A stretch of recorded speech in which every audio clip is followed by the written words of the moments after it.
कांग्रेस ने 1970 में नारा दिया था गरीबी हटाओ का। गरीबी हटाओ। बहनों और भाइयों, गरीबी तो नहीं हटी। हां, एक परिवार को देश के संसाधनों को लूटने की पूरी छूट मिल गई थी। पूरी छूट मिल गई थी। चाहे वह परिवार दिल्ली में रहा हो, चाहे वह परिवार सफाई का रहा हो, ये लूटते थे, अराजकता फैलाते थे। और डॉक्टर मनमोहन सिंह जी ने तो जब प्रधानमंत्री थे उस समय उन्होंने क्या कहा था?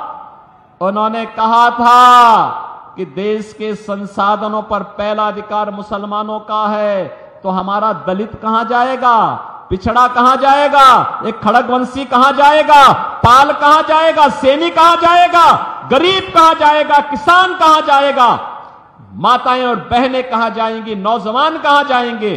देश के अंदर कांग्रेस जाति के नाम पर, क्षेत्र के नाम पर, भाषा के नाम पर बांटती रही। गरीब भूखों मरता रहा, किसान आत्महत्या करता रहा, नौजवान पलायन करता रहा। और एक कांग्रेसी और उनके सहयोगी दलों को आज जो इंडी गठबंधन के रूप में आपके पास आए हैं, बहनों और भाइयों, ये देश के साथ गद्दारी किए हैं और फिर गद्दारी करने के लिए अपने झूठे घोषणा पत्र के साथ आपके पास आए हैं। आज कांग्रेस का जो घोषणा पत्र है उसको आप देखेंगे, क्या कहते हैं?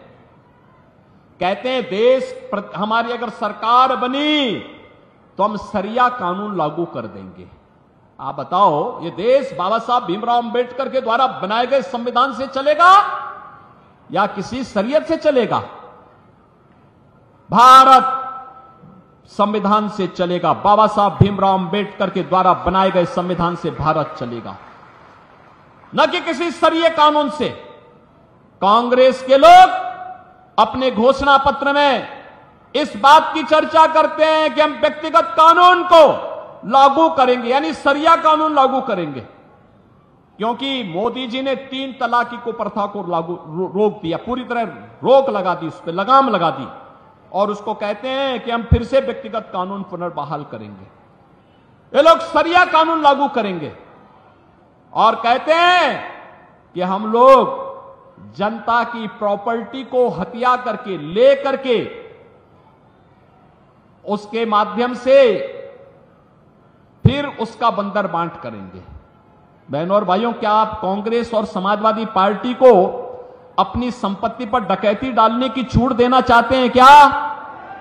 अरे आपके बाप दादों ने कमा करके संपत्ति रखी है, देखो ना इन बेशरमों की हालत। एक तरफ आपकी संपत्ति पर इनकी कुदृष्टि है और दूसरी तरफ माफिया और अपराधियों को अपने गले का हार बना करके कैसे उनके नाम पर फतिया पड़ रहे हैं, आपने देखा होगा इनके हाल को, देखा है ना।